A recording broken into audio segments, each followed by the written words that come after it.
Hello friends बरायबाय माय बड' tech चेनेलनि गेजेरजों नोंथांमोनखौ बयखौबो आसा खालामो नोंथांमोना बयबो मोजाङैनो दङ। दायो आथिखालाव सोलिबाय थानाय सेल्फ हेल्प ग्रुपनि थाखाय मोनसे बिग आपडेट लानानै फैबाय एबा गुबुन गुबुन ग्रुपा एबा हानजाया माखासे असमियानिबो मोनदों असमियानि आरो लोगोसे इंलिशनिबो मोनदों नाथाय गासैबो बर' रावजों नोंथांमोना मोनजोबाखै बर' आरो इंलिशनिबो दङ। दायो आं बेखौनो बर' रावनि मोनसे फर्मखौ नोंथांमोननो दिन्थिगोन जे गोबां एबा माखासे मेम्बार्सफोरा एसामिस आरो इंलिशजों मोननाया एसे गोनो गोथो मोनदों फर्मखौ मिस्टेक जागोन नामा बेफोरबायदि आरो मिस्टेक जाजानो गिनांगौ जोङो दानो फर्मखौ फिलआप खालामला बायनाङा आरो जोङो गोनांथि जाथ'वाखै जायफोरानाखि नोंथांमोना गोरोन्थि खालामबाय अब्ला नोंथांमोना बे फर्मखौ खुनु मोनफिननायनि जेबो राहा गैया मानो होनबा बेवहाय माखासे सिरियाल नाम्बार बुनानै हरनाय जायो नोंथांमोननि पन्सायत एबा पिसिडिसिनिफ्राय बिनि थाखायनो बेखौ रेजेक्ट खालामनो हाया एबा बेखौ जिरक्सनि गेजेरजों जों जेबो साबमिट खालामनायनि राहा गैया। बेनिखायनो नोंथांमोना गिबियाव फिलआप खालामनायनि सिगां फिलआपखौ खालामथारनोब्लाबो जिरक्स खालामनानै जिरक्सआव नोंथांमोना फिलआपखौ खालामग्रो बिनि उनावसो गासैबो कारेक्ट जाजोबोब्ला बेखौ नायनानै फिन खनसे अरिजिनेल पेपाराव नोंथांमोना बेखौ फिलआप खालाम। दायो जोङो बिनि फर्मखौ जोङो बर' हांखोजों नोंथांमोननो दिन्थिनोसै गुबुन गुबुन एसामिस आरो इंलिशनि बेहाय माखासे गोनो गोथो जादों जों मिथिनानै लाग्रोनांगौ फर्मखौ फिलआप खालामाब्लाबो बिनि थाखायनो आं नोंथांमोननो दिन्थिगोन आरो बेजों लोगोसे जोङो फर्मखौ फिलआप खालामनायनि सम अर्डार पेपार फैगोन जे नोंथांमोननि जा लिडार्सफोर बा बिअ बा सिआरपि बिथांमोननिफ्राय नोंथांमोना ग्रुपआव नोंथांमोना खौरां मोननो हागोन जे फर्मनि साबमिट डेट अर्डार जायागौमानि नोंथांमोनहा बेखौ फिलआप खालामथ'ला बायनो नाङा। बेहाय गोनांथि जानाय बेनि माखासे डकुमेन्ट्सफोरखौबो नोंथांमोना ग्रुपआव मोनगोन। बेवहाय आं नोंथांमोननो माखासे गोनांथि जानाय डकुमेन्ट्सफोरखौबो आं एसे बुंहरनोसै नोंथांमोननो गोनांथि जाथारगोना जाहैबाय एकाउन्ट पासबुक नांगोन बेनिफ्राय आधार कार्ड नांगोन बेनिफ्राय पासपर्ट नांगोन बेफोरखौ नांगोन आरो गुबुन माखासे गोनांथिथारफोरखौ नोंथांमोना ग्रुपआवबो मोनखागोन खौरांखौ। दायो जियानो जाया मानो नोंथांमोना आं एसे जानुनि हरबाय बेनिफ्राय नोंथांमोननिसिम मोनसे क्लियार हरबावगोन आङो नोंथांमोनहा जुदि बिफां गायनाय बे बिफां गायनायनि फटकबो होनो नांगोन नालाय बे नोंथांमोना फर्मआव बेहाय गोबांथा पेज दङ बेहाय 7-8थासो पेज दङ बेनि थाखायनो नोंथांमोना माने केयारफुलि नोंथांमोना बेखौ फिलआप खालामनांगौ नालाय बेवहाय बिफां गायनाय अमृत आन्दलनाव जायफोरनाखि बिफां गायदोंमोन बेनि फट' नांगोन आरोना लेटेस्ट फट' नोंथांमोना GPS केमेराजों खेबनानै होनांगोन बेखौ पेस्ट खालामनांगोन फर्मआव नोंथांमोना गांनै बेखौ होथारनांगोन। बेनिफ्राय बेवहाय पासपर्ट साइजनि फट' नांगोन आरोना बे फट'खौ नोंथांमोना पेस्ट खालामनांगोन। बिनिफ्राय आङो फर्मेटखौ माबोरैहाय फिलआप खालामो बेनि सोमोन्दै दिन्थिनोसै। दायो जों एप्लिकेसन फर्मखौ जों बेबायदि मोनदों नोंथांमोना बर'जों लोगोसे इंलिशनि दंफाखायो बेखौ नायदो बेनिफ्राय सिरियाल नाम्बारबो दंखायो नोंथांमोना जुदि एसामिसनि पेपारखौ मोन्दोंमोनब्ला अब्लाबो नोंथांमोना बेहाय सिरियाल नाम्बारनि गेजेरजोंनो थाल मोनखागोन जे बेनिफ्राय नङाबा इंलिशखौबो नायजाबफादो अब्लानो नोंथांमोना थाल मोनगोन। बेनिफ्राय सेल्फ हेल्प ग्रुपनि सोद्रोमानि मुं ना माने नोंथांनि केन्डिडेटनि मुं आरोना बिनायसानि मुं बेवहाय होदो केपिटेल लेटार्स नोंथांमोना इंलिशजों लिरोब्ला बेहाय केपिटेल लेटारनि लिरदो। बिनिफ्राय नोंथांमोननि सेल्फ हेल्प ग्रुपनि नाम सेल्फ हेल्प ग्रुपआथ' नाम थागोन नालाय सोरनियाबा माने लटास सोरनाबा रड ग्रुप बेफोरबायदि मोनसे बिहामजो ग्रुप बेफोरबायदि थायो नालाय एमआइएस कड बेखौ बेहाय होदो साफानि एमआइएस कड बेखौ होनांगौ नालाय जुदि बेनि सायाव कनफिउस दंब्ला माखौ बुङो बेखौ मिथिनोब्ला आं नोंथांमोननो भिडिअ लाबोगोन नोंथांमोना कमेन्ट खालाम जुदि भिडिअनि गोनांथि जायोब्ला आङो प्रेक्टिकेलि भिडिअनि गेजेरजों दिहुननानै खिन्थागोन माखौ एमआइएस कड बुंदों बेखौ। बेनिफ्राय नोंथांनि मबाइल नाम्बारखौ एकाउन्टजों रेजिस्टार मबाइल नाम्बारखौ होयोब्ला नोंथांमोना मोजां जागोन मानो होनबा नोंथांमोना फैसानि हाबनायफोरखौ मेसेजनि गेजेरजोंबो मोनो नालाय गासिबो लिंक थाखाजोबा नोंथांनि थाखाय मोजां। बेनिफ्राय नोंथांनि कास्टखौ नोंथांमोना बेवहाय सेलेक्ट खालामदो एसटि जोंहा बेहाय एसटि जायो। बेनिफ्राय आर'जलाइ गथायगिरिया मरान ना माथक हारिनि बेखौ नोंथांमोना बेहाय येस अर न' होदो आरो जों मरान माथक नङाब्ला बेहाय मोजाङै फराय 6 नाम्बाराव दं आर'जलाइ गथायगिरिया मरान माथक हारिसानि बेहाय नंगौ एबा नङा जोंहा नङाब्ला नङायाव होबाय। बेनिफ्राय आर'जलाइ गथायगिरिया साहा बागाननि हारिसानि बा टि ट्राइबनि नंगौना नङा बेखौ जों नङाबा नङायाव होदो। बेनि उनाव टिक मार्क होब्लानो जागोन बेवहाय। बेनिफ्राय जोङो 8 नाम्बार फैबाय दे 8 नाम्बाराव जोंहा सेभिंस बेंक एकाउन्ट नाम्बार नोंथांनि सेभिंस बेंक एकाउन्ट नाम्बारखौ बेहाय मोनफा मोनफा डिजिटनि बे बक्स टेक्सआव नोंथांमोना सोदो आरो माने लिरदो। बेनिफ्राय बेंकनि नाम नोंथांनि बेंकनि नाम बेनिफ्राय बेंकनि ब्रान्स नेमखौ बेवहाय होदो। बेनिफ्राय आइएफसि कड 11 नाम्बाराव आइएफसि कड होदो। बेनिफ्राय भिलेज 12 नाम्बाराव जों बेहाय भिलेजखौ लिरदो। गुबुन माखासे बक्सफोराव नोंथांमोना केपिटेलनि लिरजोबाब्लाबो अरजाया माने बैहाय मेनसन दंमोन नालाय नोंथांनि नामाव। दायो जोङो 13आव फैबाय, जोङो 13 पेजआव फैबाय। 13 पेजआ जाहैबाय मा ग्राम पन्सायत बा पिसिडिसि बा पिडिसि एमएससि बे कनस्टिटिउन्सिनि नेम आरो बेहाय जा पिसिडिसि जायो जों बिटिआरनि सिङाव गासिबो पिसिडिसि बाहाय माने पन्सायत गैला। पिसिडिसिखौ नामखौ लिरदो, पिसिडिसिनि नामा मा बेखौ लिरदो। बेनिफ्राय बेहाय 14 नाम्बाराव दङ ब्लकनि नाम, बेहाय होदो नोंथांनि ब्लकआ बबेयावहाय। बेनिफ्राय 15 नाम्बाराव दङ डिस्ट्रिक्टनि नाम होदो। बेनिफ्राय जोङो गाहायाव 16 नाम्बार, बेनिफ्राय 16 नाम्बाराव एलएसनि नेम, नोंथांनि एलएसनि नेम आरो बेहाय। बेनिफ्राय इपिक नं, इपिक नङा जाहैबाय नोंथांनि भटार कार्डआव दं दे, भटार कार्डआव दङ इपिक नाम्बारा, बेखौ नोंथांमोना बेहाय होदो। बेनिफ्राय पलिं स्टेसन, पलिं स्टेसनखौबो नोंथांमोना जेराव नोंथांमोना भट होयो बे भट सेन्टारा, नोंथांनि भट सेन्टारा बेनो पलिं स्टेसन, बिनि नामखौ बेवहाय होदो। बेनिफ्राय C नाम्बाराव आरोना, बेनिफ्राय नैबे D नाम्बाराव पलिं स्टेसननि नाम्बार, पलिं स्टेसननि नाम्बाराबो नोंथांनि भटार कार्डआवनो मोनगोन। बेनिफ्राय पलिं स्टेसननि नामखौबो भटार कार्डआवनो मोननो हानाय जागोन। बेनिफ्राय खुदियाफोरनि बिसान साबैसे दं बेखौ आरो बेहाय नं अफ चिल्ड्रेन होनदों, इफ एप्लिकेबल, बेहाय खुदियाफोरनि बिसान जुदि दङब्ला साबैसे खुदिया दङ, गैयाबा गैया जोङो होनो नाङा, दङब्ला बेहाय साबैसे दङ बिनि बिसानखौ बुंदों आरो सासे एबा सान। दानिया 18 नाम्बाराव दङ फरायसालियाव थांनाय गथ'फोर दङ नामा, माने बे गथ'आ मा जानांगोन नं अफ गार्लस चिल्ड्रेन, माने हिन्जावसा गथ', 3 बोसोरनिफ्राय 14 बोसोर बैसोनि सासे हिन्जावसा खुदिया नोंथांमोना दङ नामा बेखौ होदो आरो जुदि दङब्ला, हिन्जावसाब्लासो होनांगोन नोंथांमोना।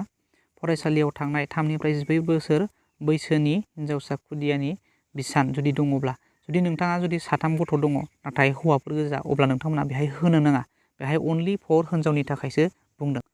बेनिफ्राय जोङो 19आव नायगोन फरायसालियाव हिन्जावसा खुदियाखौ मुं थिसननाय जादों जायाखै, बिनि येस अर नो आरो नोंथांमोना जुदि फरायसालियाव सासे हिन्जावसा गथ'खौ मुं थिसननाय जादोंब्ला येस होदो, मुं थिसननाय जायाखैब्ला दङ नाथाय मुं थिसननाय जाथ'वाखै, फोरोंनो हाथ'वाखै, स्कुलाव सोजाथ'वाखै, अब्ला नोंथाङा बेहाय न'आवनो होनांगोन। बेहाय बुंदों नोंथांमोना बुजियाखैबा खेबले खेबले फरायसालियाव हिन्जावसा खुदियाखौ मुं थिसननाय जादों एबा जायाखै बेखौ बुंदों। जुदि फरायसाखौ मुं थिसनबायबा येसआव होगोन, थिसनाखैबा न'आव होगोन। बेनिफ्राय 20आव दङ अमृत बिक्स आन्दलन हाबाफारिनि समाव गायनाय दंफांनि फुलिया थांनानै देरदों एबा देराखै, माने थांनानै दं एबा गैया बेखौ आरो जुदि थांबायबा येस होदो। बेनिफ्राय नोंथांमोना बेहाय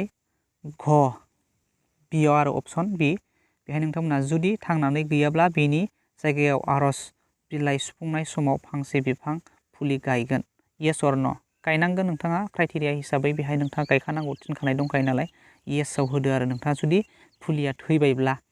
जुदि नोंथाङा थैबायब्ला गोदान गायनानै फट' खेबनांगोन आरो बे फट'खौ जोङो पेस्ट खालामनांगोन बे कपियै बे नोंथांनि फर्म पेपाराव।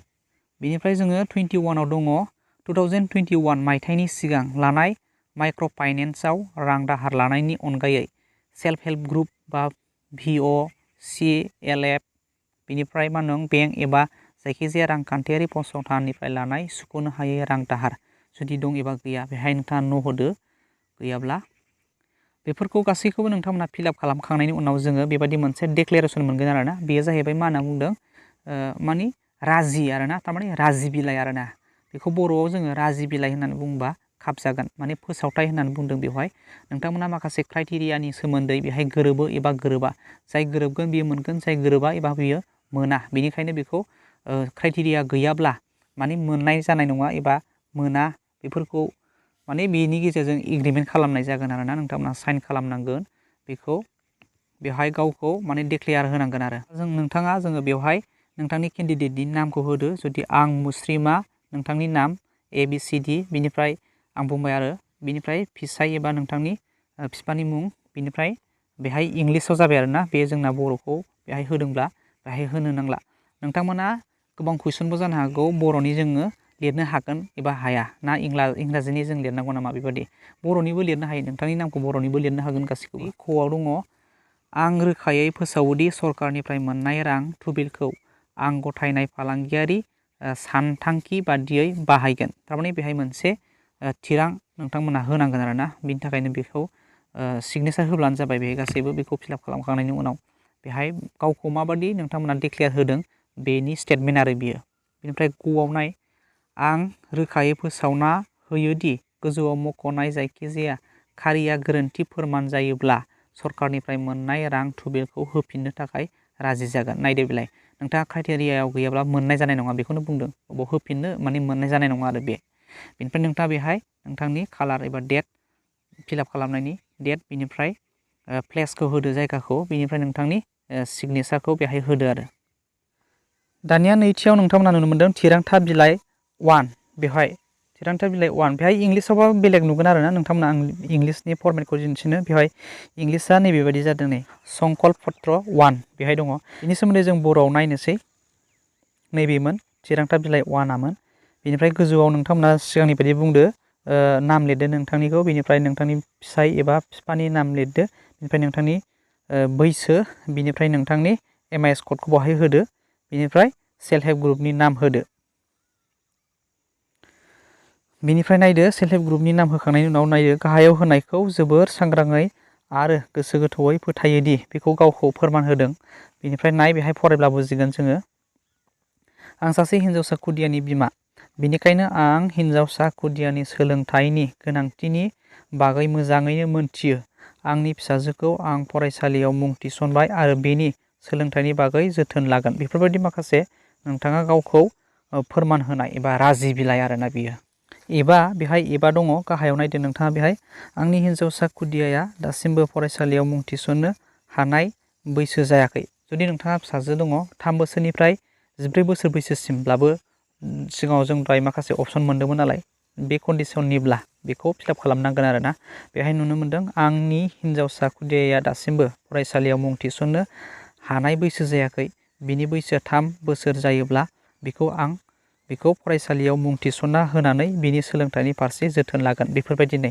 बिनिफ्राय बेहाय नायबावदो इयुनाव आंहा हिन्जावसा खुदिया जोनोम जायोब्ला बेखौ 3 बोसोर बैसोआव आं अंगनबादि एबा फरायसालियाव मुं थिसनना होनानै बिनि सोलोंथाइनि फारसे जोथोन लागोन। बेहाय नायदो बियो इम्परटेन्ट दे जाय नोंथांमोना माने गथ' गैया हिन्जावसा गथ' गैया अब्लाबो नोंथांमोनहा बेवहाय फिलआप खालामनांगोन। मानो होनबा नैबे अपसननि थाखाय गोनां बेहाय जों नुनो मोनबायना इयुनाव आंहा हिन्जावसा खुदिया जोनोम जायोब्ला होनदों जुदि गैयाब्लाबो जों बेखौ खालामनांगोन फिलआप खालामनांगोन आरोना। दानिया जों बेखौ फिलआप खालामबाय जेनेबा जोब्बाय जों बारा गोबाव खालामला। बेनिफ्राय साइन होदो नोंथांनि सिगनेसार फुल सिगनेसार बिनिफ्राय थिरांथा बिलाइ 2आव जों फैबावदो। बेवहाय गासिबो गोनांथि आरोना जों नायगोन बेसेबां गोनांथि बेखौ नायनानै जों बुजिनानै लागोन। गोजौनिया सिगांनि बादिनो खालामफिनबावदो आरोना बे सेम प्रसेस नोंथाङा सासे केन्डिडेटनि थाखायनो बे गासिबो एखे नामानो जागोन। बेनिफ्राय जोङो बेनि गोनांथिखौ नैबाव बुजिनानै लाग्रोनि बेहाय जों बर'नि फर्म नालाय बेवहाय जों बुजिग्रोनानै लानोसै।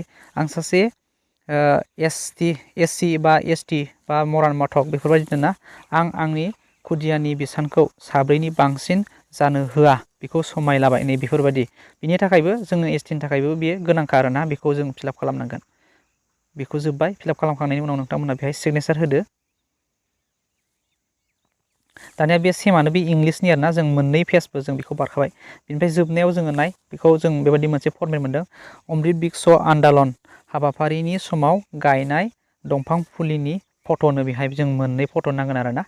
माने जों बेवहाय सिगाङाव गायनायनि फट' जों बिफाङा माबायदि देरदोंमोन सिगांनि फट' मोनसे बा रिसेन्टलि बा लेटेस्ट फट' मोनसे जिपिएसजों केमेराजों नोंथांमोना खेबनाय बे फट' गांनै नांगोन आरोना। नोंथांमोना उनावहाय साबसिनै मिथिबावगोन ग्रुपआव माखासे अर्डार पेपार फैयोब्ला नोंथांमोना बेवहाय ग्रुपनि गेजेरजों नोंथांमोना सिखायगोन जे माबोरैहाय जों फर्मखौ फिलआप खालामनांगौ बिथांमोना नोंथांमोनखौ सिखायगोन नोंथांमोनहा बेनि गेजेरजोंबो क्लियार खालामनानै लानो हानाय जागोन। नाथाय थेवब्लाबो सिगांग्रो नोंथांमोना बुजिनानै लानाया साबसिन जायो नालाय बेनि थाखायनो बे भिडिअनि गेजेरजों नोंथांमोननो शेयार खालामनाय जादों।